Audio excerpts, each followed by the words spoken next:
श्री गुरुचरणकमलेभ्यो नमः। श्री वृंदावन विहारिणे नमः। अखंडमंडलाकारं व्याप्तं येन चराचरं तत्पदं दर्शितं येन तस्मै श्री गुरुवे नमः। गुरुर्ब्रह्मा गुरुर्विष्णु गुरुर्देवो महेश्वरः। गुरुः साक्षात् परब्रह्म तस्मै श्री गुरुवे नमः। वंशी विभूषितकरान्नवनीरदाभात् पीताम्बरादरुणबिम्बफलाद्धरुष्ठात् पूर्णेन्दुसुन्दरमुखादरविन्दनेत्रात् कृष्णात् परं किमपि तत्त्वमहं न जाने। मनोजवं मारुततुल्यवेगं जितेन्द्रियं बुद्धिमतां वरिष्ठं वातात्मजं वानरयोधमुख्यं श्रीरामदूतं शरणं प्रपद्ये।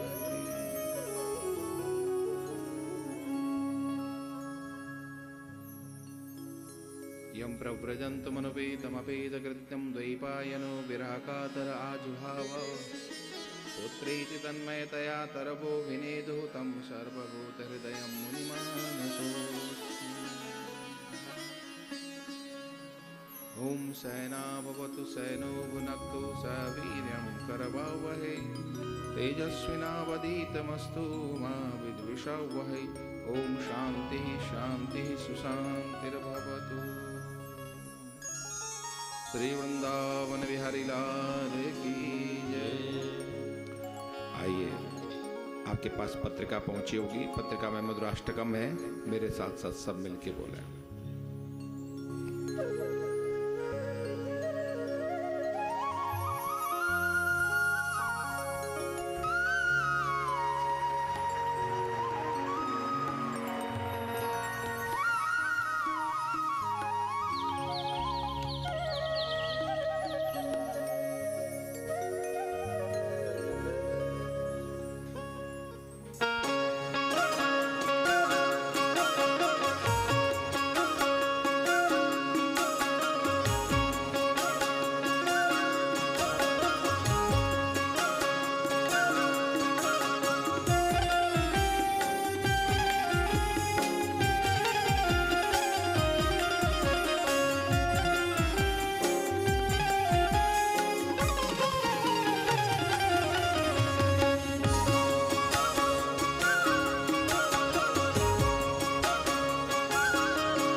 मधुराधिपते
रखिलं मधुरम्।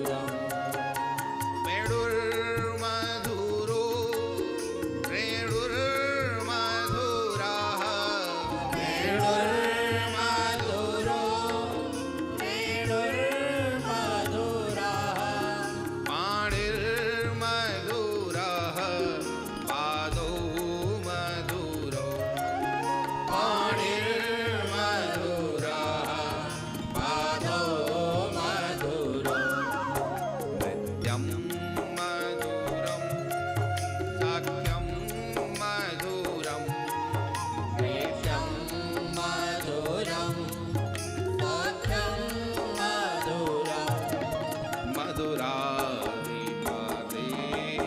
रखिलं मधुरम् मधुराधिपते रखिलं मधुरम् गीतं मधुरं गीतं मधुरं गीतं मधुरं गीतं मधुरं उक्तं मधुरं सोक्तं मधुरम् उक्तं मधुरं सोक्तं मधुरं रूपं मधुरं तिलकं मधुरं रूपं मधुरं तिलकं मधुरं मधुराधिपतेरखिलं मधुरम् मधुराधिपते रखिलं मधुरं कर्णं मधुरं तरणं मधुरं कर्णं मधुरं तरणं मधुरं हरणं मधुरं रमणं मधुरम् वर्णं मधुरं रमणं मधुरम् अमितं मधुरं समितं मधुरम् अमितं मधुरं समितं मधुरम् मधुराधिपतेरखिलं मधुरम्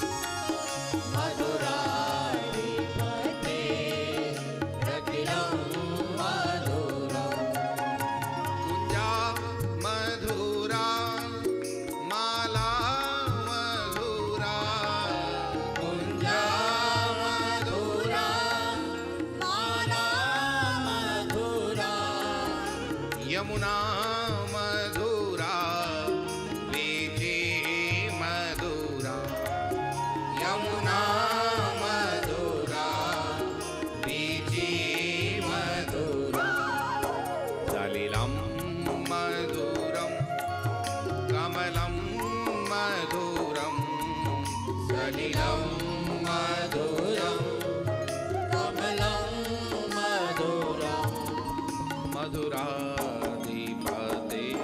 मधुराधिपतेरखिलं मधुरम्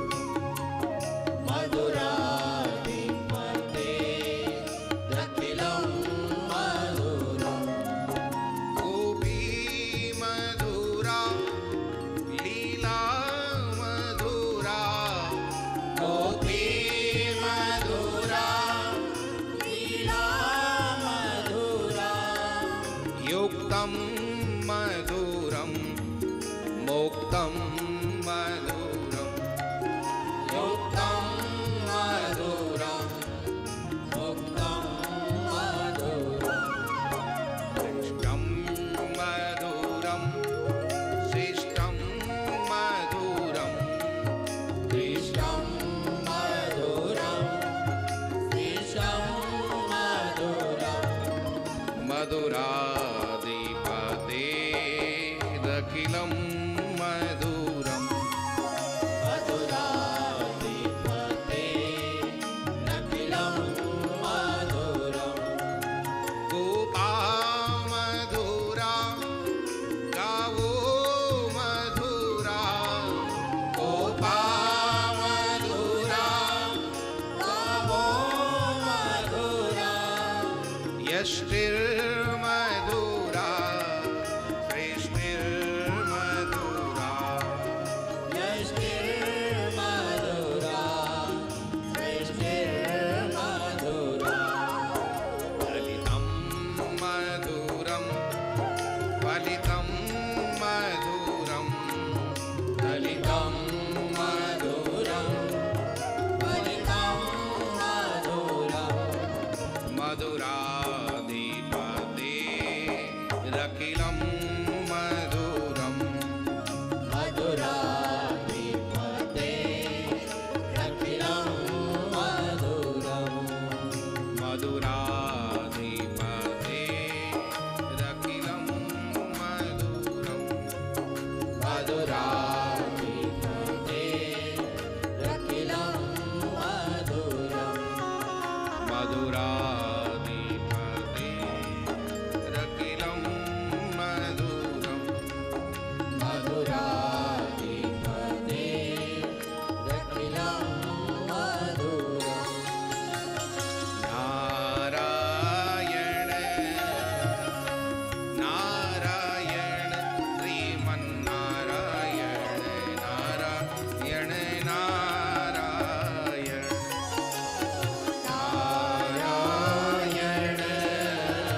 कृष्ण नारायण कृष्ण नारायण कृष्ण नारायण कृष्ण नारायण कृष्ण नारायण कृष्ण नारायण नारायण नारायण श्रीमन्नारायण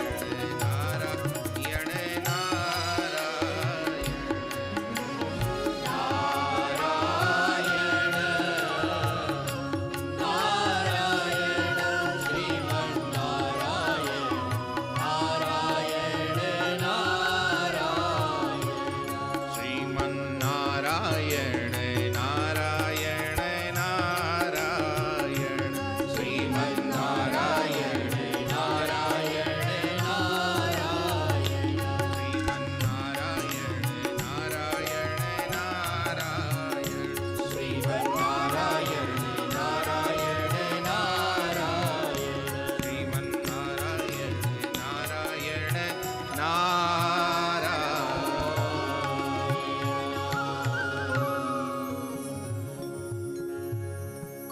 बोलिए श्री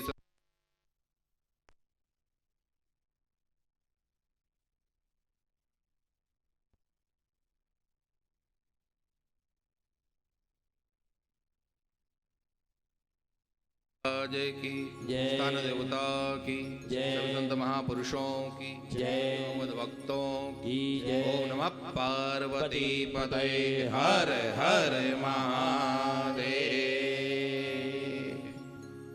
शिवोहम परमाराध्य आनंद कंद भगवान श्री वृंदावन बिहारी लाल के वांग्मयी प्रतिमूर्ति श्रीमद् भागवत महापुराण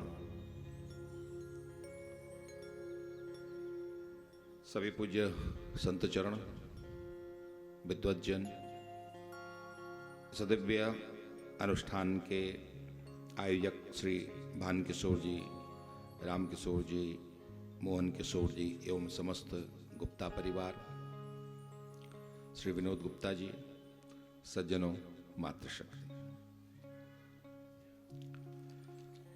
आज द्वितीय दिवस में आप हम सब लोग यहाँ पर बैठे हैं द्वितीय दिवस की कथा श्रवण के लिए, कुछ भगवत चिंतन करने के लिए।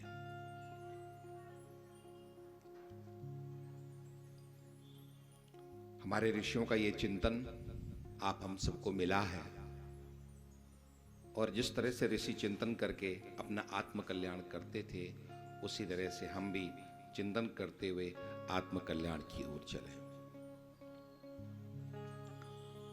भागवत जी में लगभग 18,000 श्लोक हैं, 335 अध्याय हैं, 12 इसमें स्कंद हैं और लगभग 5,76,000 इसमें शब्द हैं। ऐसा ये दिव्य श्रीमद् भागवत।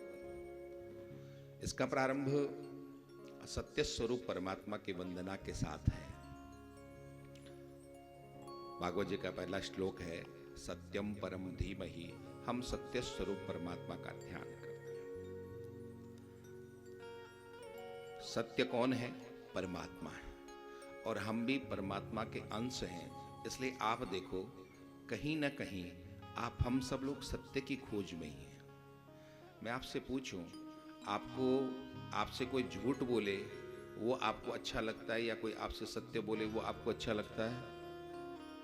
कोई झूठ बोले आपको अच्छा लगता है? आप हम सब क्या चाहते हैं? लोग हमसे सत्य। हम भले ही सबसे झूठ बोलें, बात अलग है, लेकिन हम दूसरे से क्या चाहते हैं? सत्य। मतलब सत्य हमारी खुराक है। हम सब लोग क्या चाहते हैं? सत्य।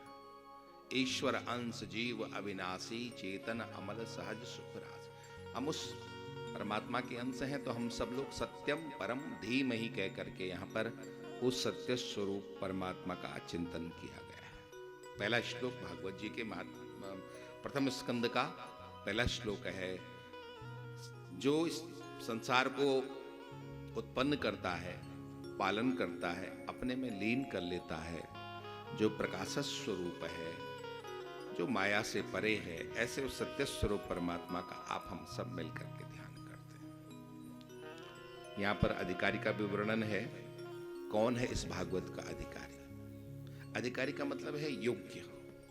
योग्यता के बिना ये कथा हमारे अंदर नहीं जाती है। आप सबको पता है राजा परीक्षित ने कितनी बार कथा सुनी थी भागवत? एक बार। कितनी बार सुनी? एक बार। और धुंधकारी ने कितनी बार सुनी? उसने भी एक ही बार सुनी। धुंधकारी जिसने जीवन भर पाप कर्म किया था, मर करके उस पाप कर्मों की वजह से वो प्रेत भी बना, और उसने कितनी बार सुनी? एक बार सुनी, और वो मुक्त हो गया। और हम लोग बार बार सुनते हैं तब भी कोई बात नहीं बनती, तो कारण क्या है? कारण ये है कि हम लोग अधिकारी नहीं बन पाते हैं। हम अधिकारी योग्य बन करके, इस भागवत की जो योग्यता है उन योग्यताओं को पूर्ण करके फिर हम भागवत में बैठें, फिर देखें क्या आनंद आता है, कितना परिवर्तन होता है। तो यहां भागवत में उस योग्यता का भी वर्णन है, अधिकारी का भी वर्णन है, संबंध का भी वर्णन है, प्रयोजन का भी वर्णन है, और भागवत क्या है उसका भी यहां पर वर्णन है। ये भागवत क्या है? निगम कल्प तरुः गलितम फलम सुख मुखाद अमृत द्रव संयुतम। ये भागवत क्या है? वेद रूपी कल्प वृक्ष का ये पका हुआ फल है। फल जब पक जाता है तो मीठा हो जाता है। कच्चा फल उतना स्वादिष्ट नहीं होता जितना स्वादिष्ट पका फल होता है। तो यहां पर लिखा है गलितम फलम, पका हुआ फल ये भागवत का है। ये वेद रूपी वृक्ष का, कल्प वृक्ष का ये पका हुआ फल ये भागवत है। क्या करें? हमेशा इसको पीते रहो, हमेशा इसका। कब तक पिए? आलयम, जब तक मुक्त न हो जाओ, जब तक इस धराधाम पर हो तब तक पीते रहो, जब तक ये आंखें बंद न हो जाए तब तक पीते रहो। पिबत भागवतम रसमालयम मुहरहो रसिका भुवि भाव। हमेशा पीते रहिए, हमेशा पीते रहिए, हमेशा पीते रहिए। तो अब की बार जो आप लोग पी रहे हैं ये टाइगर परिवार का दिव्य अनुष्ठान है, और इस अनुष्ठान के माध्यम से आप इस दिव्य कथामृत को पी रहे हैं। आप जहाँ जहाँ से भी आए हैं, फिरोजाबाद से, कानपुर से, कलकत्ता से, दिल्ली से, जहाँ जहाँ से भी आप सब लोग आए हैं, आपके सभी पारिवारिक जन, आपके रिश्तेदार सभी जहाँ जहाँ से पधारे हैं, आप सब लोग यहाँ पर बैठ कर के कथा सुन रहे हैं। सुनिएगा, ध्यानपूर्वक सुनिएगा, एकाग्रता पूर्वक सुनिएगा, श्रद्धा और विश्वास के साथ सुनिएगा, बहुत फायदा होगा।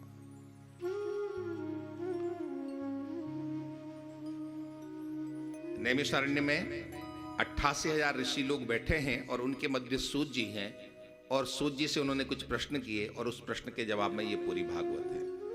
मैं भी 5 तारीख तक नैमिषारण्य में कथा कर रहा था, आप लोगों ने भी सुनी होगी, टीवी पे आ रही थी, आप लोगों ने, वही कथा चल रही थी। वही स्थान है जहाँ पर 88,000 ऋषियों ने बैठ करके यज्ञ किया, और उसके बीच में समय बचता है, उस समय में बैठ करके वो भगवत चर्चा करते हैं। तो यही भगवत चर्चा, सभी शास्त्रों को उन्होंने सुना, पुराणों को सुना, उसमें भागवत पुराण भी सुना उन्होंने। तो ऋषियों के प्रश्न हैं, और इन प्रश्नों के साथ भागवत जी का प्रारंभ है। कितने सुंदर ऋषियों के प्रश्न हैं।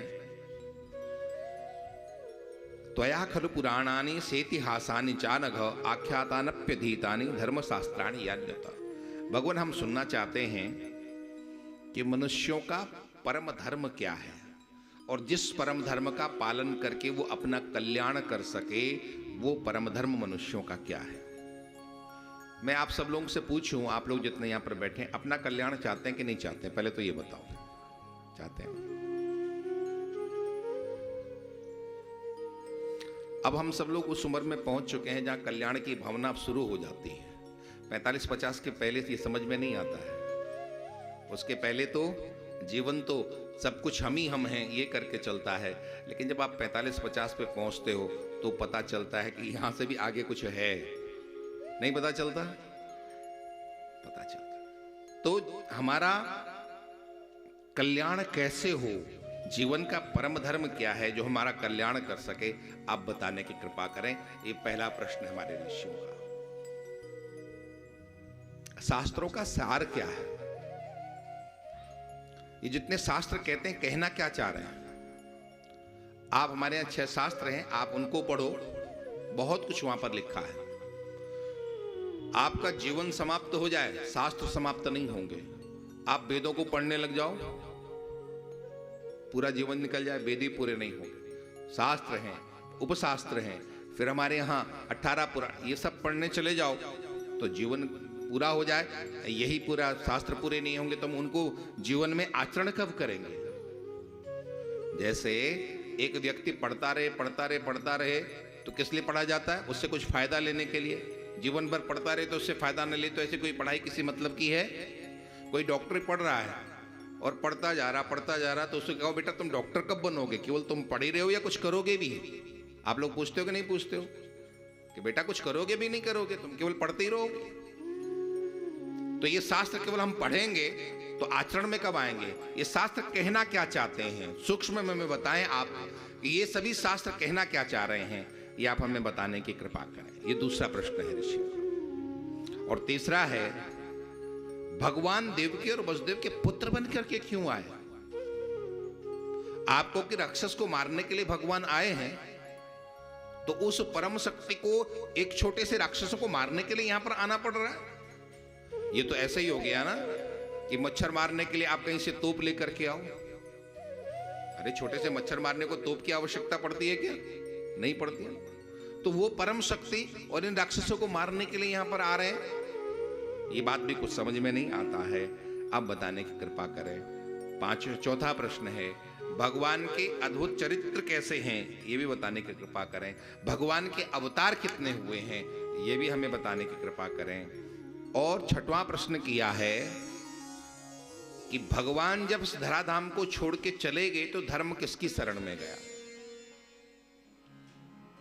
हमारे यहां धर्म के लिए ऐसा कहा गया है कि जब अवतार काल होता है धर्म उनकी शरण में रहता है। राम जी आए, राम जी की शरण में था। श्याम जी आए, श्याम जी की शरण में था। लेकिन जब दोनों चले गए तो धर्म किसकी शरण में गया? धर्म कहां रहा? राम जी के लिए कहा जाता है रामो विग्रहवान धर्मः। राम कौन है? साक्षात धर्म के विग्रह हैं। इसीलिए हमारे यहाँ संस्कृत में एक उक्ति है, रामादिवत वर्तव्यम, राम की तरह करना, रावण की तरफ न करना। रावण किसका प्रतीक था? अधर्म का। किसका प्रतीक था? और राम किसके प्रतीक थे? धर्म के। इसलिए कहा जाता है रामादिवत वर्तितव्यम न तो रावणादिवत। राम की तरह करना, रावण की तरह नहीं।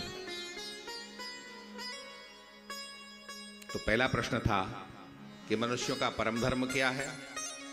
दूसरा प्रश्न था शास्त्रों का सार क्या है। तीसरा प्रश्न था भगवान देवकी और वसुदेव के पुत्र बनकर के क्यों आए। चौथा प्रश्न था भगवान के अद्भुत चरित्र कैसे हैं। पांचवा प्रश्न है भगवान के अवतार कितने हैं। और छठवां प्रश्न है धर्म किसकी शरण में गया। और इन 6 प्रश्नों के जवाब में पूरी की पूरी भागवत है।